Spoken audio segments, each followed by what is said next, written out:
इसमें जो थे सबसे इंपॉर्टेंट कौन थे, मतलब सबसे इंपॉर्टेंट नहीं कहेंगे, सबसे पहले one of the first theory, population theory किसने दिया था? किसी को कुछ आइडिया है?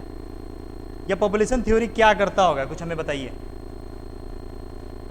क्या उसका मेन ऑब्जेक्टिव क्या है पॉपुलेशन थ्योरी का?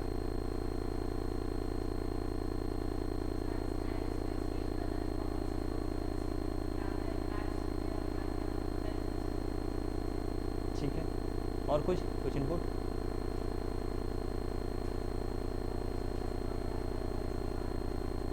कुल मिला के reason behind the population trend, trend से ग्रोथ, डिक्रीज इंक्रीज दोनों है कुल मिला के। पॉपुलेशन थ्योरी हमें एक आइडिया देता है कुल मिला के, it gives us an idea what is happening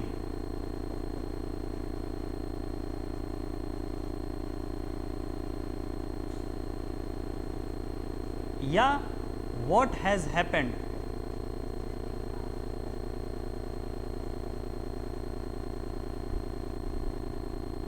when it come to the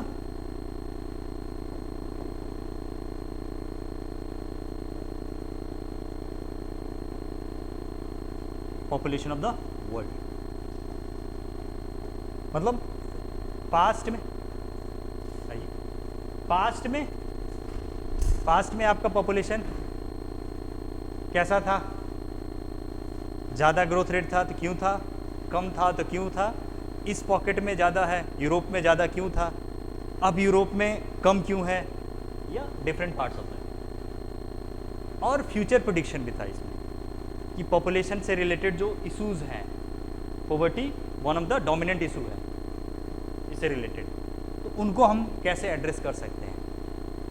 तो अगर पॉपुलेशन और पॉवर्टी दोनों डायरेक्टली रिलेटेड हैं, directly population and poverty are directly proportional to each other, कुल मिला के जब हम पॉपुलेशन कंट्रोल कर लेंगे तो हमारा पॉवर्टी भी कंट्रोल हो जाएगा। ठीक है, तो इनमें जो थे सबसे पहले जो आपके थे वो माल्थस साहब थे।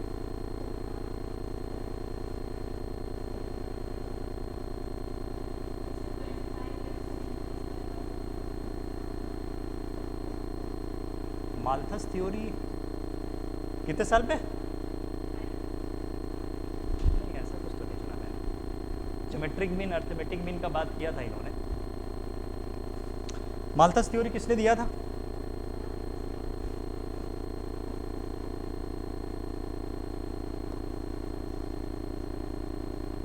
माल्थस ने दिया था। कब दिया था?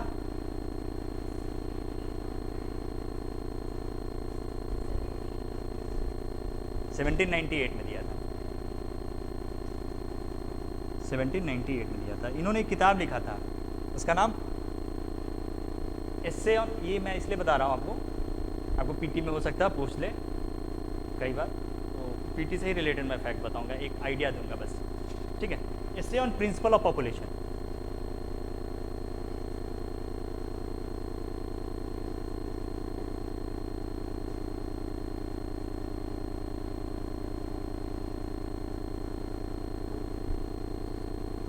इन्होंने एक कॉन्सेप्ट दिया था पॉजिटिव चेक्स।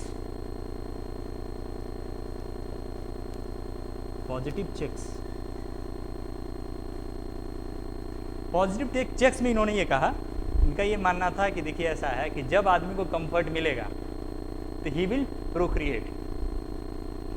प्रोक्रिएट मतलब समझ रहे हैं ना आप, मतलब अपना उनके बच्चे ज़्यादा होंगे। जब लिबर्टी रहेगा, लग्जरी रहेगा, तो they will reproduce. Man is like animal something, ऐसे करके उनका ये कॉन्सेप्ट था। और नहीं मैम, प्लेटो से इंस्पायर होंगे ये, लेकिन पॉपुलेशन थ्योरी प्लेटो साहब ने तो नहीं दिया था। आई गेस प्लेटो जो है वो फिलोसफर है, उनका आपका हर डोमेन में कहीं नहीं। प्लेटो हो गए, डार्विन हो गए, सोशल एनिमल दिया था ना मैंने क्या कहा?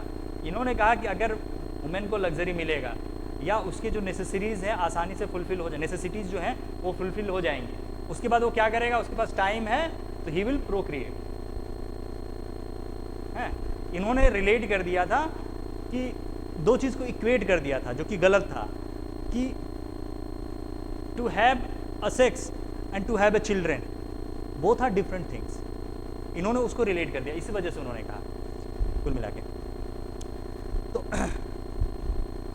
इन्होंने कहा कि आदमी जो है ना, वो अपना पॉपुलेशन इंक्रीज जो कर रहा है या पॉपुलेशन ग्रोथ जो हो रहा है, वो ज्योमेट्रिक मीन के रेट पे हो रहा है, मतलब ये मेटाफर था। और जो हमारा फूड प्रोडक्शन है वो अरिथमेटिक मीन के रेट से हो रहा है। तो कौन सा ज़्यादा, किस में ज़्यादा इंक्रीज होता है? अरिथमेटिक मीन में ज़्यादा इंक्रीज होता है या ज्योमेट्रिक मीन में? तो अगर इसको हम देखा जाएगा, ज्योमेट्रिक मीन और अरिथमेटिक मीन को अगर हम देखते हैं, मेटाफर ही था, कोई कैलकुलेशन नहीं था इसके पीछे। तो ये देखा जाए तो नेट किस में क्या रिजल्ट क्या करेगा? हाँ, तो there comes a time when we will have shortage of food, होगा ना, स्कार्सिटी होगा फूड का। इसकी वजह से क्या होगा? आपका हंगर होगा, माल न्यूट्रिशन होगा, ठीक है, एंडेमिक, मतलब फिर finally it will result into death. तो ये जो है उसी को उन्होंने कहा पॉजिटिव चेक कहा है।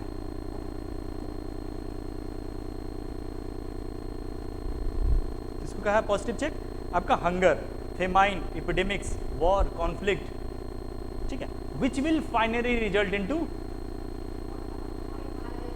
High mortality rate and net reduction in the population. उन्होंने कहा कि बढ़ो आप, इनको बढ़ने दो, फिर क्या होगा? जब फूड शॉर्टेज होगा, हंगर होगा, माइजरी होगा, माल न्यूट्रिशन होगा, ठीक है, एपिडेमिक्स होंगे, कॉन्फ्लिक्ट होगा, उसमें लोग मरेंगे, इट विल रिजल्ट इनटू आपका पॉपुलेशन कंट्रोल।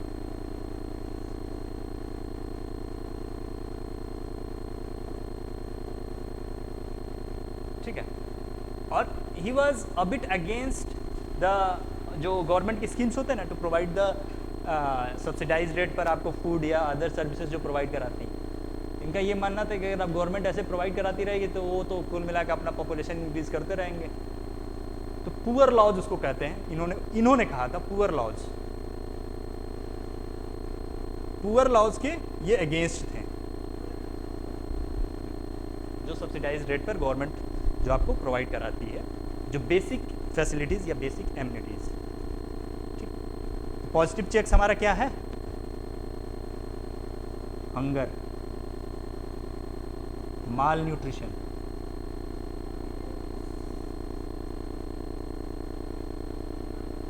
Conflict etcetera. तो आपको पीटी में क्या आएगा?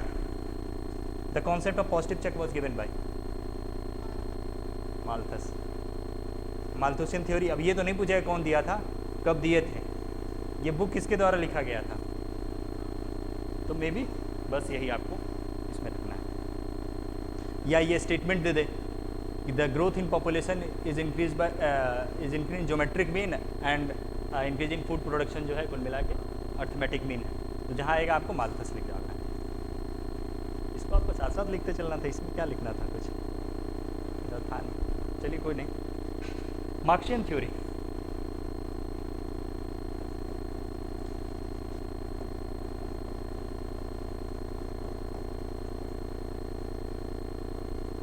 मार्क्सियन थ्योरी, मार्क्स साहब ने कब दिया था अपना थ्योरी?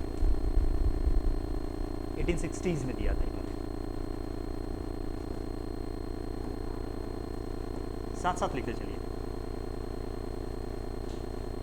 1860s में दिया था। इनका तो स्टेटमेंट अभी हमने पढ़ा, बड़ा पॉपुलर किताब है, कभी भी आपसे पूछा जा सकता है कि दास कैपिटल किसने लिखा है। एक और इनकी किताब है जिसको कम्युनिस्ट मैनिफेस्टो कहते हैं। दूसरी बुक इनकी क्या है? Communist manifesto. इनको हम प्रो पुअर कहते हैं।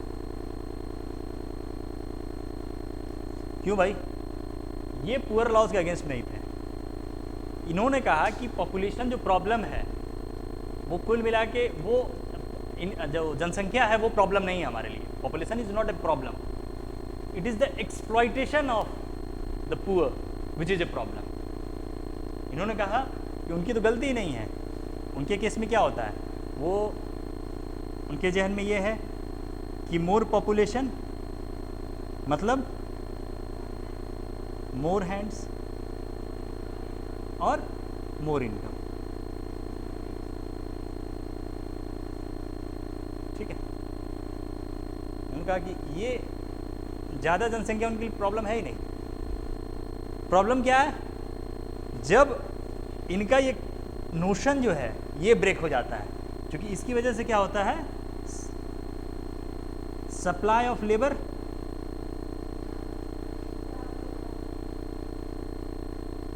वो ज़्यादा हो जाता है, जिसकी वजह से क्या होता है, वेज रेट जो है, वेज रेट डिक्रीज होता है। और वेज रेट डिक्रीज होता है तो वो और उनको इंड्यूस करता है टू इंक्रीज देयर पॉपुलेशन, जिसकी वजह से और इंक्रीज इन सप्लाई लेबर होता है। तो एक साइकिल क्रिएट हुआ। तो कह रहे हैं ये वेज रेट जो रिड्यूस हो रहा है इसके लिए कौन रिस्पॉन्सिबल है, it is the capitalist class.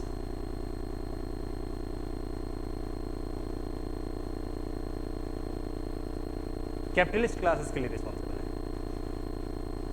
तो इनके हिसाब से अगर देखा जाए, इनकी बात अगर सुन के, तो हम ये कंक्लूड कर सकते हैं ना कि पॉपुलेशन का जो पॉपुलेशन प्रॉब्लम नहीं है, it is the exploitation of the poor.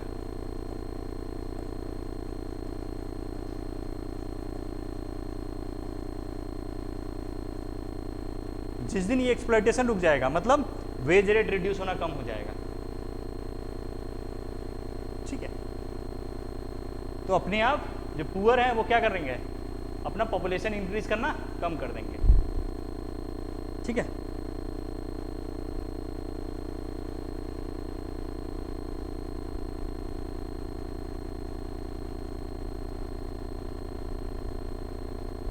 ये कह रहे हैं कि हायर पॉपुलेशन तो कुल मिला के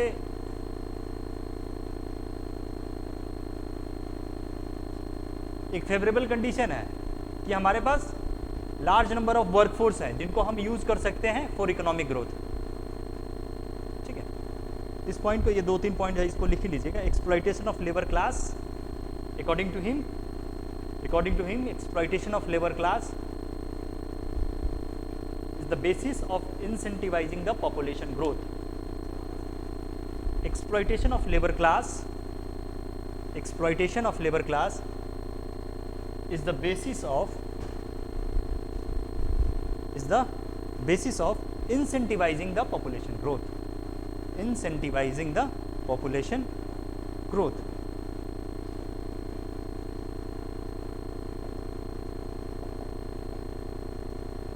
Incentivizing the population growth. Full stop. For him, incentivizing the population growth. For him, population size is not a problem. For him, population size is not a problem. Is not the problem. Sorry, is not the problem. The problem is, comma डाल के, the problem is exploitation.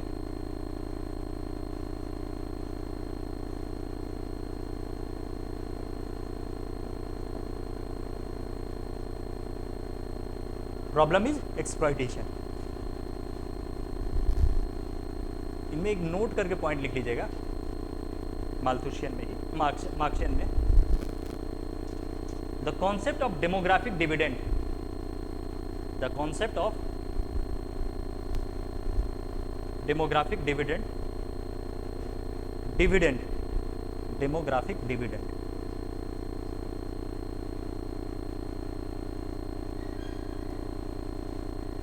Is inspired from Marxian theory, is inspired from, क्योंकि उन्होंने कहा ना कि high population तो हमारे लिए अच्छा है। क्यों अच्छा है? क्योंकि we will have large number of labour force which we can utilize for the economic growth of a nation. और डेमोग्राफिक डिविडेंड कॉन्सेप्ट क्या कहता है, इसको आप लोग एक होमवर्क आज का ये भी लिख लीजिए, right A short note on demographic dividend. आप लोग ये करके लाइएगा तो फिर हम सेकेंड डेमोग्राफिक डिविडेंड बताएंगे क्या होता है। Dividend, demographic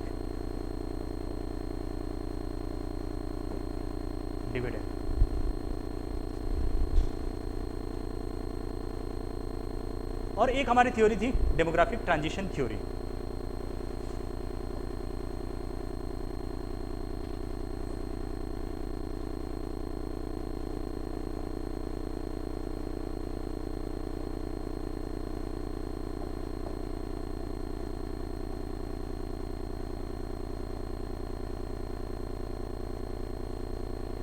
sorry, demographic transition theory, my mistake.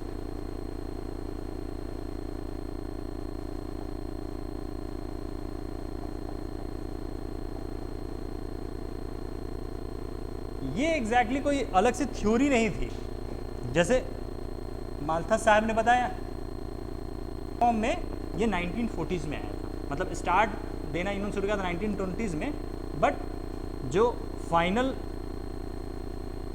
Theory है इट केम इन 1940। इसको दो लोगों ने मिलकर दिया था, थॉमसन एंड नॉटस्टीन, गिवन बाय, साथ साथ लिखते चलिएगा,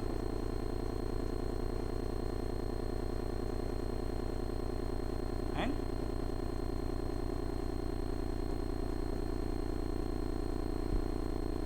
नॉटस्टीन। अब ये birth rate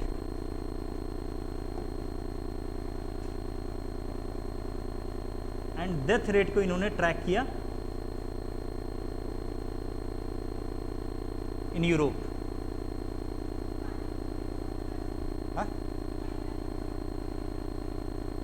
final theory, sorry it नहीं लिखिए, फाइनल थ्योरी केम इन 1940s, सॉरी 1940 में आया था, अभी जिस स्टेट में है, ठीक है। तो it traces the change in growth rate and birth rate.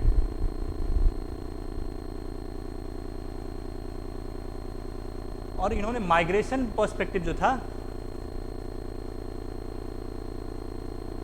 This theory ignores the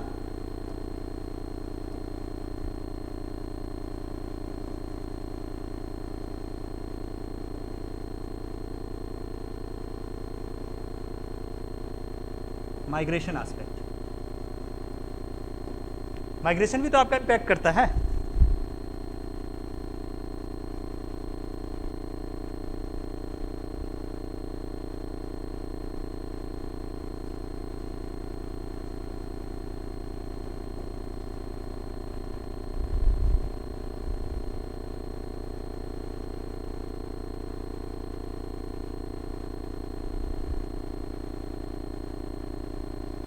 इसीलिए कहा जा रहा है ट्रांजिशन, ये ट्रैक कर रहा है ना, बर्थ रेट डेथ रेट को ट्रैक कर रहा है, तो ट्रांजिशन को ट्रैक कर रहा है, कैसे ट्रांजिशन हो रहा है। और कहाँ पर ये इनका ऑब्जर्वेशन जो था, जैसे फील्ड ऑफ स्टडी जो था वो क्या था, यूरोप था, बट इसको जनरलाइज कर दिया उन्होंने पूरे वर्ल्ड के लिए, इसलिए कई बार इसको इथनोसेंट्रिक भी कहते हैं, ठीक है। जनरली इन्होंने 3 स्टेज बताया था, इट प्रपोज्ड 3 स्टेजेस।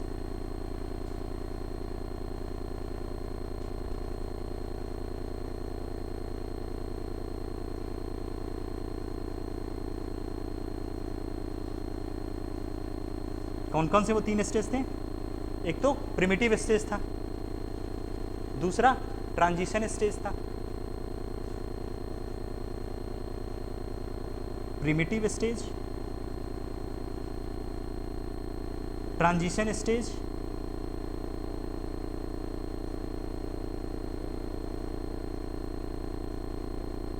और फोर्थ जो था वो मैच्योर स्टेज।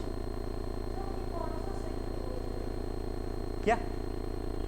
इथनोसेंट्रिक या डिडक्टिव? इथनोसेंट्रिक।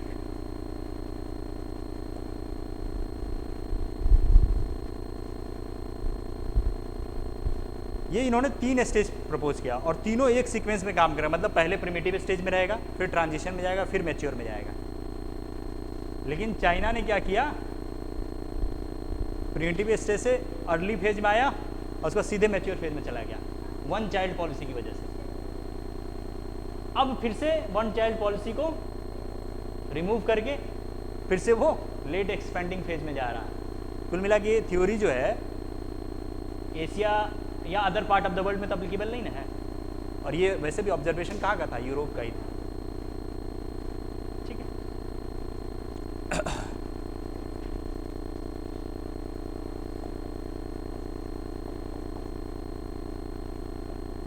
इन्होंने अपना थ्योरी जो है 1861 में दिया था।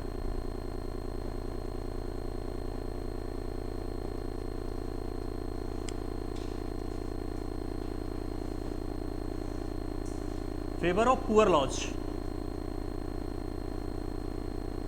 क्यों भाई? इसकी वजह से आपका क्या होगा? he reasoned that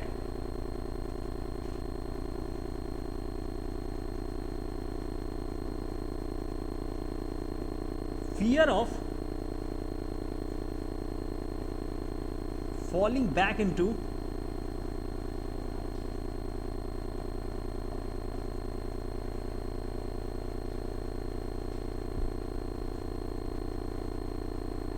will incentivize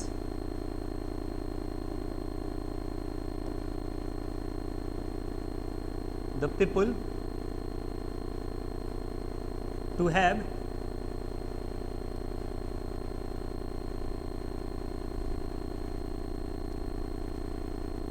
a family of a smaller size.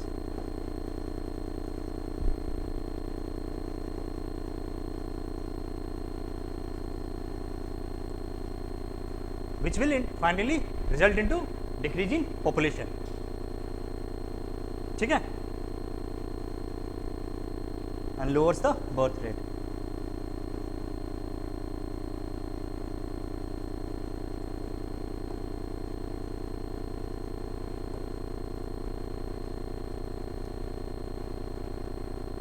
अब हमारे थे एक आर्सन ड्यूमोन, ये हो गया।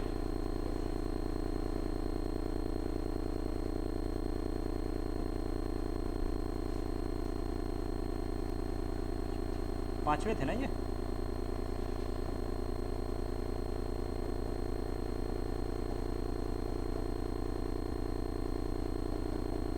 इन्होंने बहुत तगड़ी बात कर दी थी, सोचिए 1890 में जो कहा था, आज आपको वो इंडियन सोसाइटी में दिख रहा है।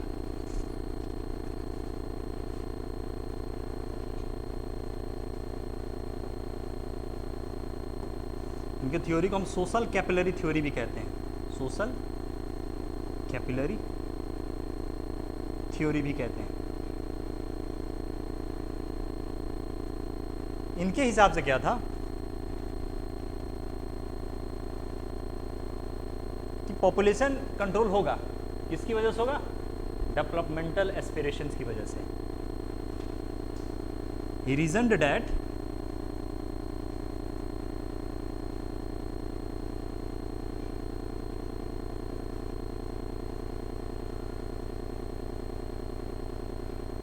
there will be fall in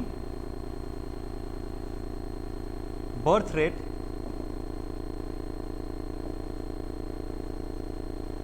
due to developmental aspiration. पीछे दिखता है कि नहीं हैंडराइटिंग? छोटा तो नहीं है?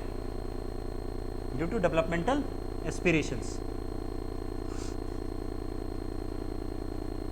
अब ये डेवलपमेंटल एस्पिरेशंस क्या होंगे, कैसे इंपैक्ट करेगा? कुछ आप लोग बताइए, कैसे कर सकता है कि डेवलपमेंटल एस्पिरेशंस? जॉब्स कैसे इंपैक्ट करेगा? सही है, जॉब्स कैसे इंपैक्ट करेगा? इंफ्रास्ट्रक्चर मतलब? हाँ,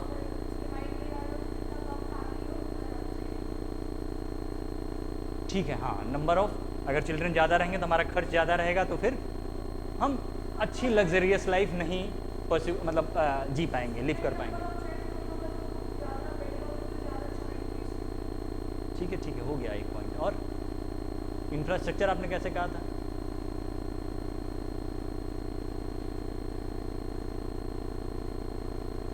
तो सोचिए ना,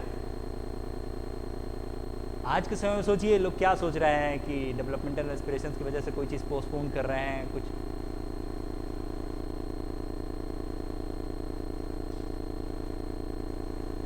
आप देखिए, डेवलपमेंटल एस्पिरेशन से मतलब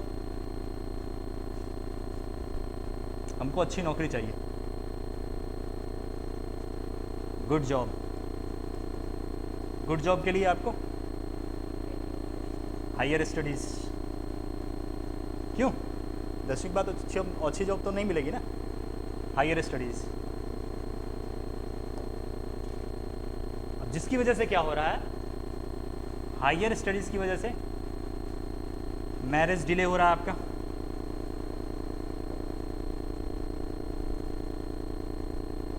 अगर हम इंडियन सोसाइटी की ही बात करें, जब हम लोग छोटे छोटे थे, ठीक है। दूसरा, अब हायर स्टडीज और ये सब क्या है, अवेयरनेस जनरेशन में भी बड़ा प्रोमिनेंट रोल करेगा।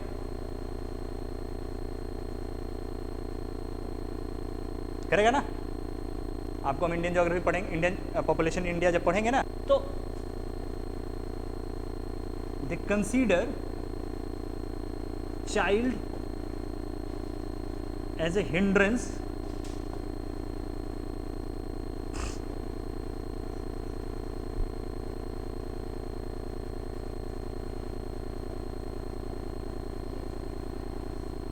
इन देयर ग्रोथ।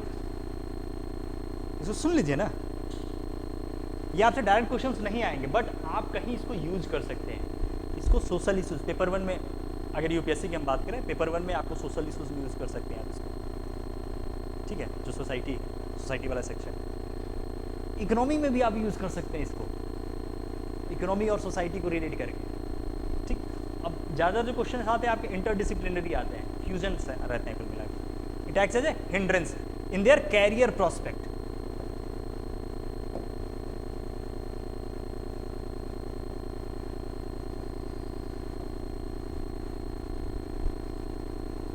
ठीक है, या इम्पेडिमेंट टू देयर ग्रोथ या कैरियर प्रोस्पेक्ट, तो है ना। सोचिए आर्गन ड्यूमोंट साहब 1890s में ही कह दिए थे। ऐसा क्यों वो कह पाए? क्योंकि उस टाइम ये वेस्टर्न है, वेस्टर्न, ये तो वेस्टर्न है ना, मतलब यूरोप के हैं। उस टाइम में ये ट्रेंड स्टार्ट हो चुका था वहाँ पर, ठीक है।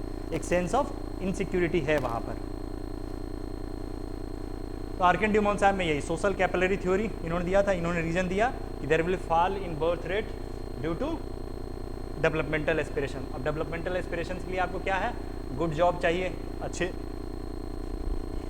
हायर स्टडीज़ आप करिएगा, आप प्रिपरेशन करिएगा, ठीक है। उसकी वजह से मैरिज डिले होगा, अवेयरनेस जनरेशन होगा, अवेयरनेस जनरेशन से भी आपका कुल मिला के, ठीक है। और ये सब अटेंड, अच्छी जॉब मिलने के बाद भी क्या रहता है, लोग क्या कंसीडर करते हैं, consider child as a hindrance in their career prospect या कैरियर ग्रोथ में। इस वजह से भी कई लोग नहीं करते हैं। बहुत लोग शादी ही नहीं करते हैं because they consider marriage as a hindrance in their career prospect. They used to say कि आई एम नॉट प्रिपेयर्ड, ठीक है, I am not ready to get into to invest my time and energy in a relationship, ठीक है। ये सारे notions हैं आपके, ये सबको एंटिसिपेट आर्कन ड्यूमोंट साहब ने किया था।